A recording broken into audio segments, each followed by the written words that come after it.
Morning, Matt. So people like us do things like these. It's a great quote. It inspires inclusiveness and working together and experiencing things together. And that journal you received, that's an interesting question from you about that as well, because if I was to journal day to day in some form, it wouldn't be about my experiences on that day. For that journal, I would probably write down one person per day. What I mean by that is I would take one person in my life or someone who's around me or was at one point around me and write a couple of points, maybe about them, where I met them, how I met them, what I liked most about them, and then maybe a couple of scenarios that we've experienced together just to keep those memories written down. Now, I know depending on who you are, you could run out of people very quickly. Look at me and you, for example. We've dealt with a lot of people. We've experienced a lot of things. We have worked together. People have worked for us on many different projects. There is plenty to write. I suppose not everybody would, but of course this is a personal thing. You asked me what I would use it for, or what perhaps you could use it for. Throughout my YouTube career, I have worked with over 150 people directly, and then many more people indirectly, and then in the community, hundreds more. So I think just from that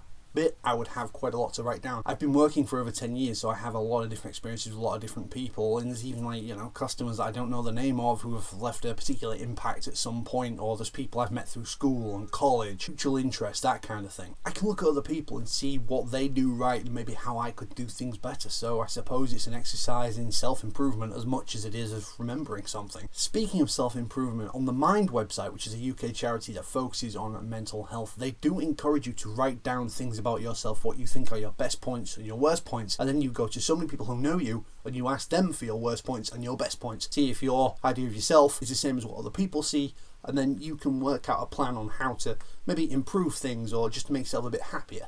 It's a really good exercise. And of course, mental health has been in the news recently because we recently lost Atika, who's a YouTuber who committed suicide a few days ago. And while I don't want to focus on negative things too much this week, my heart goes out to him and his family. And granted, I've never worked with him. I don't know him. I don't know anyone who actually knows him or has worked with him either. But it still feels a bit personal when a YouTuber on the same platform as us, who works in the same space, goes through something like that, and it ends so tragically. That's why mental health should not be a taboo subject, and I put a post on one of the Discords that I run based around this, and I will encourage anybody else who is struggling or feels like there's no way out to at least talk to someone and try to get to that point where you can talk to someone. It's the biggest step, it's the hardest step, but it's the first step on the road to conquering what's wrong. You can't do it without talking to people, opening up, letting other people in, and seeking help. Anyway, that's me done for this week, Matt. As of Sunday this week, I'll be travelling for a week, so I'm not sure what's going to happen with my video next week because it is my birthday. I'm going to try and upload on the Thursday because I get to Hereford Thursday night.